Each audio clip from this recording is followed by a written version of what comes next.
कौन थी वो? मैं 8 महीने की प्रेग्नेंट थी और अपनी डिलीवरी के लिए अपने मायके गई थी।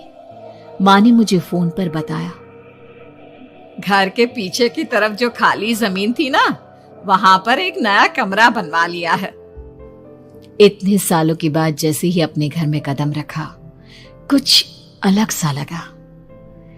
माँ, ये घर के पीछे की तरफ नया कमरा बनवाने की क्या जरूरत थी? अरे बेटा, घर के पीछे दूर दूर तक खाली जमीन है। तेरे पापा को कई दिनों से लग रहा था कि यहाँ पर एक कमरा बनवा लेंगे तो ताजा हवा मिल जाया करेगी। अब तो ये सब छोड़ और चल जल्दी से दूध पी ले। माँ, मैं थोड़ी देर में पी लूंगी, आप सो जाओ। मैंने दूध का गिलास उठाकर उस खिड़की में रख दिया। पता नहीं कब आंख लग गई। अचानक से खिड़की के पल्लों के खड़कने की तेज आवाज आई। दूध का गिलास धड़ाम से जमीन पर आ गिरा। जमीन पर गिरते ही दूध का रंग लाल हो चुका था। मैंने खिड़की से झांक कर बाहर देखा। चारों तरफ धूप अंधेरा था। उस अंधेरे की तरफ से कुछ आवाजें आ रही थी, जैसे छोटे बच्चे आपस में खिलखिलाकर मस्ती कर रहे हो।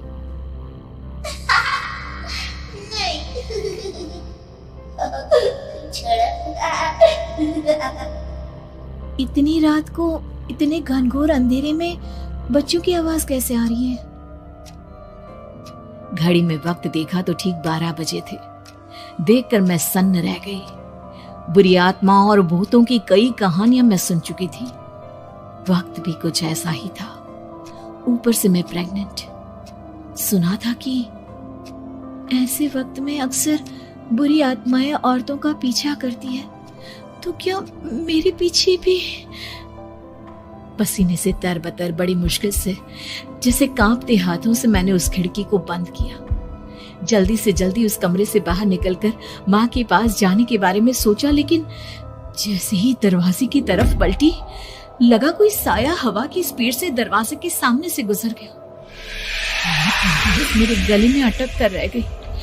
मैं जोर से चीख कर माँ को बुलाना चाहती थी, लेकिन वो आवाज खुद मेरे कानों तक नहीं पहुंच पा रही थी।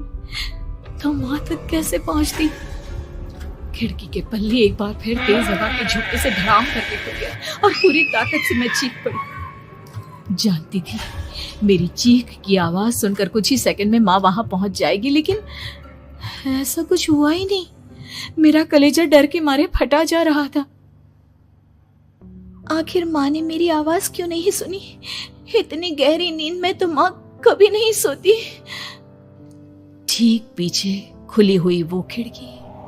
मुझ में इतनी ताकत नहीं बची थी कि मैं पलटकर उस तरफ देख भी सकूं।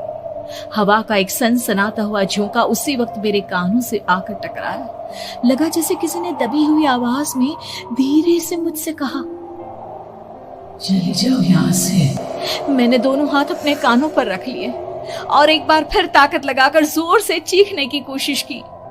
माँ! पापा! मेरी आवाज उस कमरे की दीवारों से टकराकर वापस मुझे ही सुनाई दे रही थी।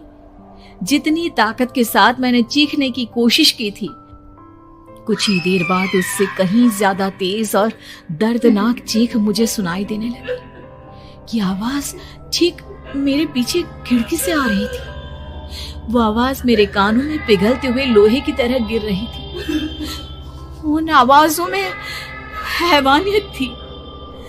वो आवाजें किसी इंसान की नहीं है, इतना मैं समझ चुकी थी। कांप रहे हाथों से मैंने अंधेरे में कुछ ढूंढने की कोशिश की। तभी अचानक मेरा हाथ बेड पर रखी टॉर्च पर पड़ा। किसी तरह ताकत लगाकर टॉर्च का बटन ऑन किया, लेकिन ये क्या? सामने दरवाजे पर 3 छोटी लड़कियां खड़ी हुई थी। उनके हाथ में स्टील के चमचमाते हुए चाकू थे। मैं घबराकर लड़खड़ाई और पीछे की तरफ हटी, लेकिन तब तक वो मेरे पास आ चुकी थी। उनकी गर्दन टेढ़ी थी और उनके हाथों के वो चाकू मेरे पेट को निशाना बनाने को तैयार। मैं जोर से चीखी, नहीं, छोड़ दो मेरे बच्चे को, मत मारो, मत मारो, छोड़ दो मेरे बच्चे को। सोनाली, क्या हुआ बेटा? तू इतनी डरी हुई क्यों है? उठ बेटा, क्या हुआ? हड़बड़ाकर मैंने अपनी आंखें खोली। देखा तो दिन निकल आया था। माँ मुझे जगा रही थी। मेरा चेहरा पूरा पसीने से लथपथ था। क्या हुआ बेटा, तुमने कोई बुरा सपना देखा क्या? मैं अभी तक अपने पूरे होश में नहीं थी। वो मेरे बच्चे को मार देगी माँ। वो लड़की मेरे बच्चे को। मैंने घबराकर अपने पेट को छुआ। सब कुछ ठीक था।